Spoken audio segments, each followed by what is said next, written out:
It's a beautiful day here in Wiley, Texas. This is the podcast, Things You Think You Don't Care About. We're here sitting at Chili's in Wiley. Me and my man, Joey Cook. Joey, how you doing?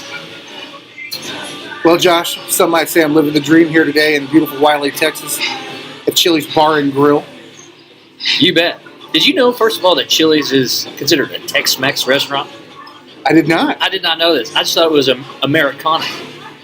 I just thought they were known for their baby back ribs. Chili's, home of the baby back ribs, indeed, Joey. So, Joey, what's on your mind? So many things, Jobu. So many things, but I think what's really been occupying most of my mind is social etiquette. Social etiquette? What about social etiquette? Well, oftentimes I find myself asking the great question of the century. To have etiquette or not to have etiquette? That is the question. This is the question. Now, is it because of the proliferating decline of social etiquette in the American society today? Is that the reason why you have this question? Possibly. Yeah? Yeah. I felt like that was a yes or no question, but keep going. It sounds pretty good. Yeah, it sounds like maybe do a little detail. A little bit. A little bit of detail. Little bit. Yeah, you bet. I like the SAT word. SAT. I like Prolificate. Prolificate. Proliferated. All right, Joe, so social etiquette, that's on your mind. And you know what? I'm glad you bring it up because I've had a couple events here lately that we'll get into. I'm sure we will talk about in extreme detail that have to do with social etiquette. But Joey, what's the burning question? I think the burning question is, are there certain aspects of social etiquette that are universal? Are there certain things that globally most people should be able to accept as this is the right way or the wrong way to handle a situation, the right way or the wrong way to behave? Or are we all just susceptible to each other's own personal interpretations of what is or isn't socially acceptable? So you're asking if social etiquette is a universal rule set, or if we all just have our own ideas. This is what I think should happen, but it doesn't really affect anybody else other than myself. Correct. That's your question. The burning question. I'm burning up right now. I want to figure it out. So, what has happened to you in social settings that caused you to have this question? I think one of those events that you mentioned that we're going to get into great detail about, I would probably be our trip to the movie theater last night to go see Creed 2. Oh yeah, absolutely. Definitely. That's the biggest one. At what point in time, when you're in the theater, do your social cues, does your social self decide, you know what? I'm sitting at home in my living room. I get to do whatever I want to do. Well, it's almost as though the new marketing campaign for Creed 2 needs to be Creed 2. Get out of that corner. Yeah. You better get out of that corner. You better get out of that corner. You better get out of that corner. You better get up. So, ladies and gentlemen, we were watching Creed 2. We were sitting 3 rows back because it was relatively packed inside of that In a relatively small theater. Relatively small theater. Sardine can, possibly. Yeah. And so, voice carries. People talk in the theater, your voice is going to carry. It's not that big, that broad. So, what ends up happening is this lady is sitting behind us because, well, we're close to the front. So she's sitting behind us watching one of the fights. And Apollo Creed gets thrown into the corner. Well, in all boxing matches, every boxer is going to get thrown into the corner. And she's trying to talk to Adonis Creed as if he can hear her. I'm sitting back like, shut your mouth. But of course, I feel like there is a universal rule in this social etiquette situation. Maybe you just don't talk during the movie. You laugh if there's something funny in the movie, not in the theater, and you just don't talk. Joey, what do you think? I think I've been to many different movies to where there are eruptions of emotion. The climax of certain movies. Like, for example, you go to see a premiere of a movie like Star Wars, for example. You got some cheering at the beginning of the movies, maybe some applause at the end of the movie. I've seen the same thing even in some sporting event movies, superhero movies, etc. Just kind of like group laughter and upsetting. But I think after 20 minutes, if you're the only one screaming at the screen, maybe you don't do it anymore. And how many things at the beginning of movies, maybe this was the first movie she's ever been to. And that's very possible. And she was 20 minutes late, so she missed all those little messages at the beginning that said, don't distract others from watching this movie. It's not about you. It's not about the little screen. And you know what? It's also not about your voice. I know that's not stated, but it's implied. Stop talking and let people watch the movie. And no, you better get out that corner. You better get out that corner. Oh, don't you go into that corner. Is that about what you got on it? I did, and also ironically about movie. In the movies, your phone shouldn't be making noise. You bet. That was planned. 100%. So I think this whole viewing experience, the whole social etiquette aspect of things was a little bit exacerbated because in addition to having the woman who thought she was there as Rocky Balboa sitting in Adonis Creed's corner, you had the couple that came in 20 minutes late with her who leaned over in a regular speaking voice to ask you what happened in the first 20 minutes of the movie. Oh, no doubt. Then you had the group of individuals, because again, for all you listening out there, imagine a very small theater where most people are sitting a spot in between each other because as a society we don't want to get too close to anyone. And you had large groups of people going out to see the movie together being separated. So in one instance, you had an individual who was sitting halfway up in the theater seating come down to the ground level to the row we were sitting at, lean back the chair completely that one of my children was sitting in to speak to the person next to them to ask them what they thought about this particular scene of the movie. In what world is that ever acceptable? So you're telling me this person could not wait until the end of the theater No. or the end of the movie to ask this person what they thought about the movie? It was I gotta know now what you think about this scene. You're telling me that's what happened? That's exactly what happened. Oh my God, I missed that. I wished I would have seen that. Here's what happened to my left. To my left, this person leans over and says, "Hey man." I ignored it. I thought he was talking to somebody else. Honestly, I had no idea what was happening. He said it again. "Hey man," I think he even tapped me on the shoulder. "Hey, what did we miss?" 20 minutes of the movie, dude. That's what you missed. Get here on time. And then the two people in front of them were also with them. They were joking, slapping each other on the back, laughing at jokes, turning around, having full-blown conversations. This was maybe the worst movie experience I've ever had, and I have seen about 500 movies in theater. 500? Give or take. I've seen a lot. Now, a lot of them are the dollar movie because they're affordable, and I don't really have a burning desire to go see it right when it comes out. So I can wait a little bit, and I can go see the dollar movie, $2 or $3 movies in a day if I have the time. Believe it or not, this was not my worst viewing experience. Excuse me for having to clear my throat. Chili's, home of things hot and spicy.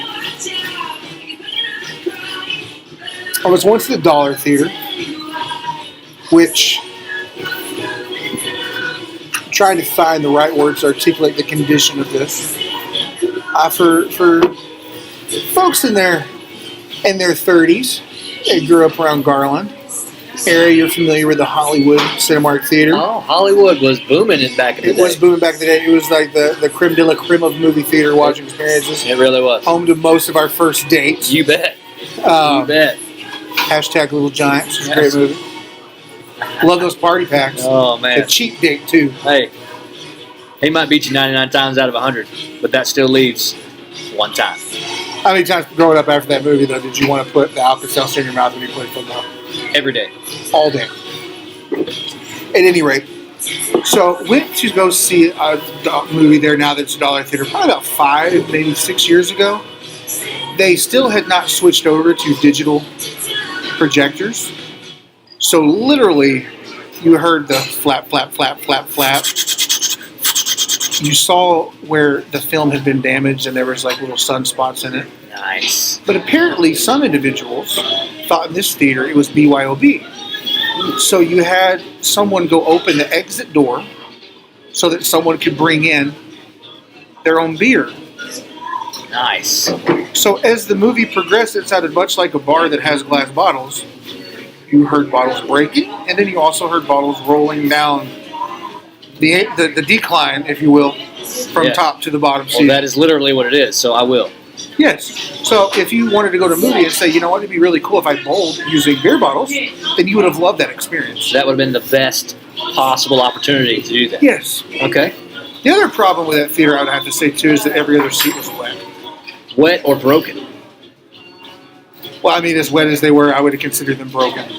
Well, see, I've sat in one where it reclined too much, or the seat folded down and nearly the edge of the seat hit the floor. That was a little much. I don't like that Hollywood theater until it gets renovated. I like the price. I do like the price. It's hard to beat the $1, $2 movie. It's hard to beat that. It's hard to beat. You still get the big screen experience, just with subpar watching conditions. Would you agree with that? I would agree with that statement. So, what about your opinion? Have you ever been to Black Friday shopping? I have. What's your experience there? I had heard so many horror stories. I've only been twice. So the first time I went, I came prepared. I was wearing a hiking bag with some tactical strapping on it, if you will. You bet. I had a flashlight. I had a knife, hand sanitizer. Were we going shopping or were we going hunting? I felt like I was being prepared for war/zombie apocalypse. You bet. First aid kit, snacks and refreshments, phone with working headset, so I could mobilize the troops. Mobilize the troops. You could reconvene at a later time. Reconvene, yes. At the checkout line, so one person stayed at the checkout line. Correct. And everybody else dispersed. Yes. Yes, like when the 45-inch TVs were about to be put on the floors, like we're being flanked. You bet. But no, so my experience was mass chaos. Yeah. Complete and utter chaos. Yeah, absolutely. So I think that has actually rescinded a little bit. It's not necessarily as much chaos anymore as it is just obnoxious. Because people understand, if you're not first in line waiting there 18 hours before it opens, you're probably not going to get one of the huge ticket items. Correct. But they have a lot of ancillary. They have a lot of alternative options that you can get instead of that one big ticket item that gets you close enough to it that makes you satisfied. So I go to Best Buy yesterday. My list is short. I wanted to get a MacBook or a Chromebook. One of the two. There was a Dell Inspiron Chromebook and there was a MacBook Air, both on sale, both originally priced close to the $800,000 mark, and they were on sale. They were knocked down quite a bit from both of those marks. And so I was like, my goal is to get either one of these. So I ended up getting the MacBook Air. Which, just for the record, for all those listening at home, was not $800,000 at that moment. It was not $800,000 at that moment. It is now, because Black Friday is basically almost over. However, so I get this MacBook. They put it up at the front by the cashier, the customer service, whoever they put it up to. So they put my name on it, send it up there, so I don't walk out of the store with it. That's it's smart. It's expensive. They would have to replace it and all this other stuff. I'd get in jail. So they take it up to the customer service. But we at least get to print free Joe Boo shirts. You bet.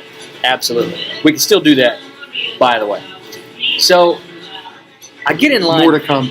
I get in line at the customer service, and there is this handful of teenagers. Maybe, could be low 20s, but definitely 2 or 3 of them are teenagers. Every other word was some sort of explicit version of some word that will pretty much put you out of social context with anybody I run in circles with.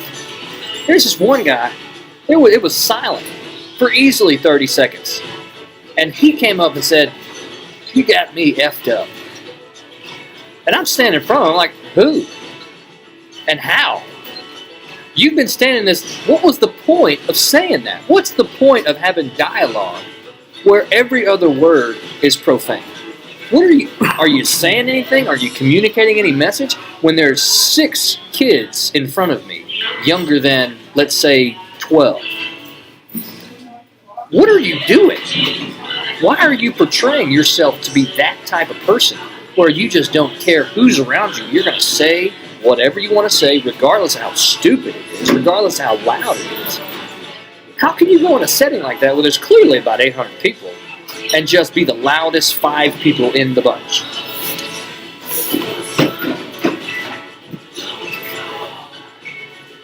I think it might go a little bit deeper than social etiquette as far as that goes. If you look at how kids are redeveloping society, if you will, through podcasts like we're doing now. You bet. Video blogging, or vlogging as the kids say, YouTube, streaming of gaming, etc. There is no filter anymore. People are almost encouraged, if you will, or shown that example widely of say what you want to say when you want to say it, and people are not holding them. So I think that's why we're asking the question: Is there a set of universal things that are considered socially acceptable and what aren't? And I think the answer is there was, but we have I don't know if the right term is population or a generation of people that are erasing that, redefining that. I would agree with that. I think that there was social etiquette rules that were universal, and now they are coming to be extremely personal. So if you grew up in a household that had social etiquette as part of its defining role, rules, whatever, understanding of how you grew up, I think you think there should be universal rules. But if you grew up somewhere where social etiquette was what you made it to be, or what the people around you made it to be, i.e. non-existent, then there's no social etiquette that's being garnered as a culture.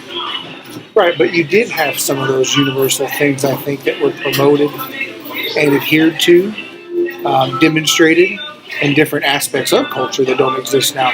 Whether it be what you saw in television, movie, and music, whether you saw it in media, newspapers, radio, even like your local and national news, politicians for that matter, as we can all tell with who is currently sitting at the top of the political food chain in our country here. Social etiquette was apparently not something that was addressed in that household growing up. There's a strong possibility about that. Strong possibility. So I think, what do we do in a society where there are no universal social etiquette principles being promoted? Well, Joey, I think you're asking a question that we can't quite delve into right now because that one's going to take forever to try to get a hold of, get your grasp of. But let me ask you one more question. Suppose you're in a conversation with somebody. Like right now, me and you in a conversation. Clearly we have on audio equipment. There's all kinds of stuff right here. Two single dads sitting at a Chili's. Yeah, just hanging out at Chili's in Wiley. Bar and Grill. Bar and Grill, Tex-Mex. And home with the baby back ribs. And then somebody... Side note real quick, Chili's. Have you ever eaten chili at Chili's? I've always wondered that. I don't usually see it on the menu. You know what? I feel like the chili con queso is the only chili that they offer. Could possibly be. Very well. So, more to come on that. More to follow. See episode 2. So, Chili's. Do they offer chili? If we're having a conversation right here and somebody comes over and just starts butting in the conversation, is it a clear sign that they were invited? No. Or were they just near the conversation? I don't know. You can be near the conversation. I think I've seen in many situations where people go looking for conversations to butt into. See, I think that is one of the most annoying things in the history of interpersonal conflict, communication, relationships, whatever you want to call it. So, if I'm with a group of people and there's a conversation, you're with the group. The conversation is with the group. Everyone in the group is involved. But if I ask a specific person where we're not in a group, where it is not understood that we're in a group together, hanging out, chilling at Chili's. If I ask Bar and Grill, a single person, hey man, what do you think about this? And somebody else who just happens to be near the conversation decides to not let them answer, but give their 2 cents. How do you feel about that? I find it very annoying. Very annoying, right? one of the hardest things for me to stomach. And I got stomach issues, so there's only limited things that I'm able to stomach. More to come on that sponsor later. So, I think that's about all the time we have here today. But guys, whenever you start looking at different situations, whether they're social, whether they're private, whatever, there are things you just don't realize you have a hot sports opinion about. There are things you just don't think you care about until it happens. Until the next episode, this is Joey Cook and Josh Buchanan signing off.